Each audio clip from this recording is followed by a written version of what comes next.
All right, I'm back with David Azizi from the law offices of David Azizi, and we've gone over some of the cases in which David and the law offices have been a part of, and today we're going to discuss a wrongful death freeway accident case. And I'll allow David to take the floor and explain more of what happened with this particular situation. All right. Well, this was again another tragic case that I was involved in that I handled in terms of helping the family.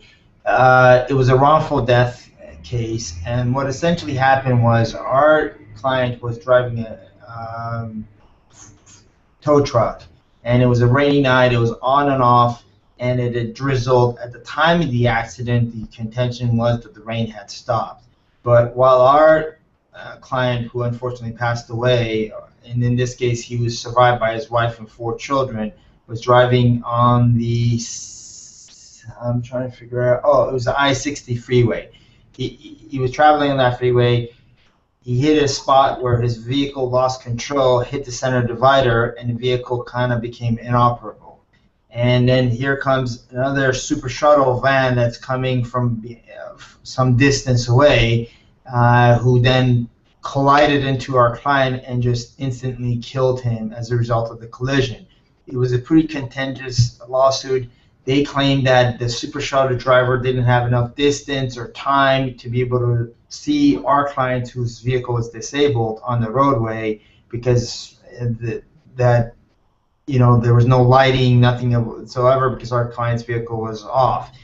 We were able to present through the police report that the lights were on, to witness testimony and everything else, that no, actually our client's vehicle wasn't, although it was sideways, the lights were present, that if the particular super shuttle van driver was paying attention, he would have been able to see the lights and stopped in time, and that it was a matter of being inattentive and not paying attention, especially under the circumstances being that it had rained, and that speed was a factor. And luckily, the jury sided with our clients, the wife and the children, and ruled that the super shuttle driver was inattentive. And based also on accident reconstruction experts, which we retained, they were able to reconstruct the entire accident based on the positioning of all the vehicles at the time of the incident and where the scuff marks, everything else, to show that, look, the vehicle was located here, lights were here, the super shuttle driver was able to see a good amount of distance and time, and had he been attentive, he would have been able to stop and avoid the collision. And that's one of the good things that we can bring to the table as attorneys, especially some attorneys that are specialized in handling these cases. We have the right experts. We can retain the right experts who can reenact the whole accident for the jury, and sometimes do an animation or describe it exactly as to what the distance is, to where this driver, had he been paying attention, would have been able to realize, hey, there's a vehicle ahead of me that's stalled, I need to slow down or stop to avoid the collision. And so luckily, again, we were able to recover for both the wife and the children that were left over for this tragic accident.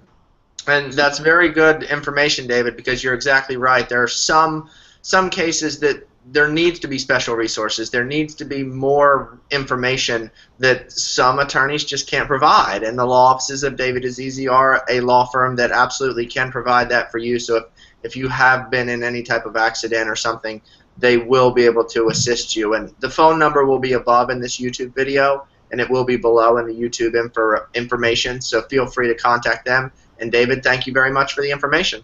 All right, thanks for joining us.